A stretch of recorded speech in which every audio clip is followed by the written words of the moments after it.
Colin, congratulations first and foremost on the new contract, and what a fantastic season you just wrapped up. You and your boys, talk about it.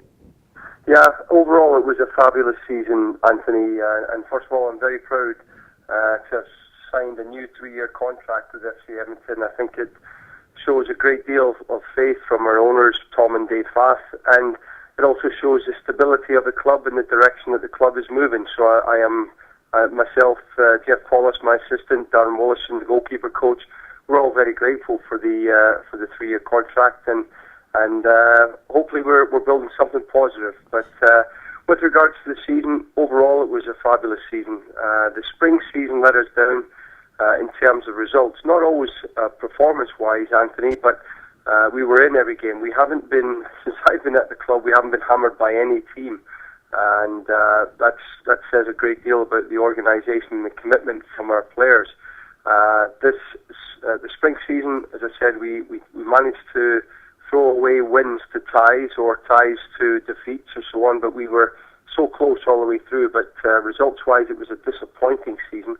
But goodness me, we started the fall season in 9th place and finished in 3rd place, and basically just missed out on the playoffs by 2 points. So overall, a fabulous season for us.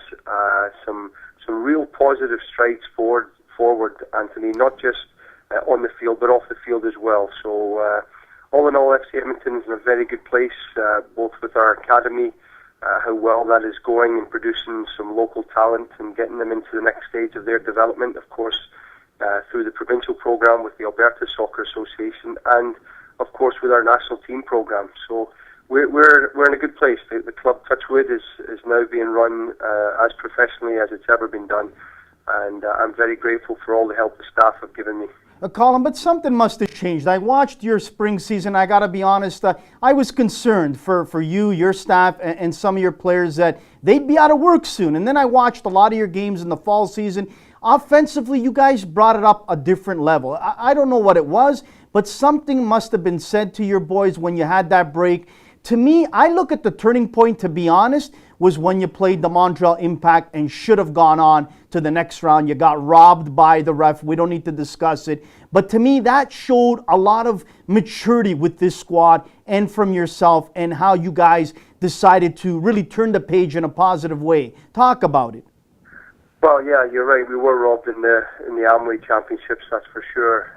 I don't like to discuss it because I've got enough grey hair already. It was a significant moment in the club's season for sure, because it became a real bonding moment, if you like, for the club. Because a lot of times, I have to say, when you travel down south or on the road, your team has to become a pretty tight unit because every decision doesn't always go your way.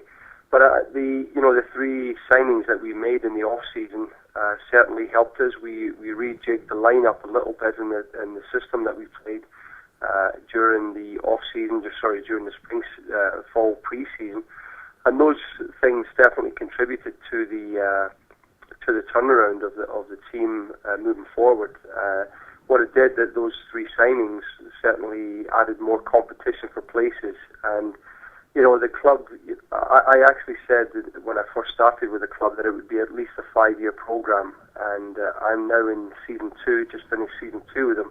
But really, in season 1, Anthony, there was so much work to be done with the club from top to bottom, in all honesty, that the club had no direction. It was basically listening all over the place. There was no real structure to it. There was no culture at the club.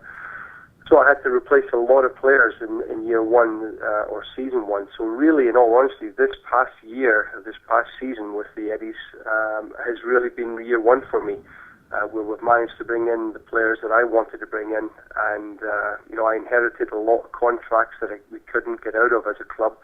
There was a lot of work that had to be done off the field as well with the club. So the combination of all those things, the more running of professionalism, players having to step up more, the experienced guys stepping up more, all those things put together, it takes a bit of time, but the fall season was a combination of all those guys buying into it. And the guys that were new, we had a lot of changes from my first year to the second year, so that spring season was very much a big learning curve for a lot of the new players. when you bring a player into a club from a different country, here in North America, people aren't used to the distance between each game and so on and so forth, the heat and the travel, all that sort of stuff. So there was a huge learning curve in that spring season, Anthony. If you combine that and then the guys getting to know it and getting comfortable with the travel and all the other different factors that come into it, it was no surprise to me that the fall season was going to be a good one for us.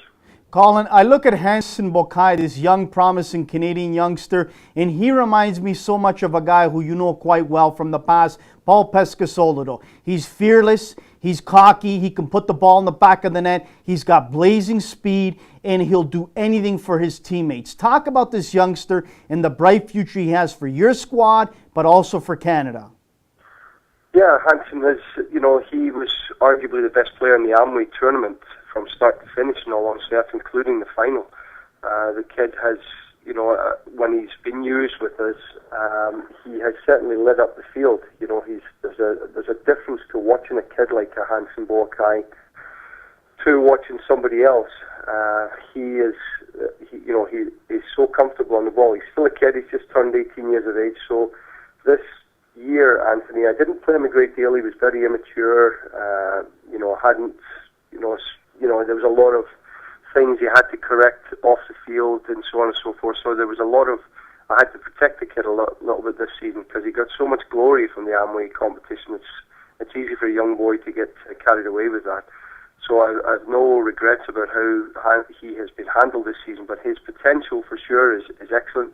But there are certain aspects of his life and so on, and it's nothing that he doesn't know. We have a very good relationship, and I tend to call it as I see it, as you know. And Hansen has to grow up. He has to buy into being what it has. He's having to buy into what it's like to be a professional football player. And once he does that, and I have to say, the last month to 6 weeks, I saw a great deal of improvement in Hansen off the field and his attitude on the field.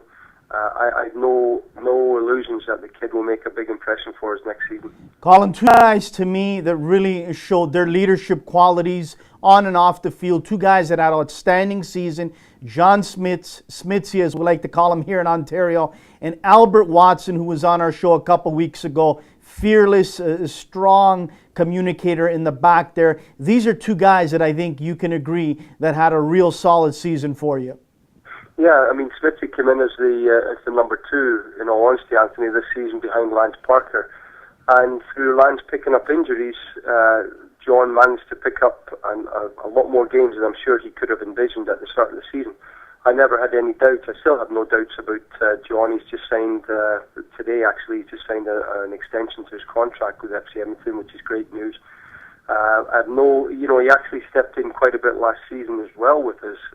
So this past season with us, as I said, Lance Parker picked up one injury after another. It's a real shame because he was the number one keeper at FC Edmonton. But Smithy really, through Lance's injury, gained an incredible amount of experience this season, withstood the challenge.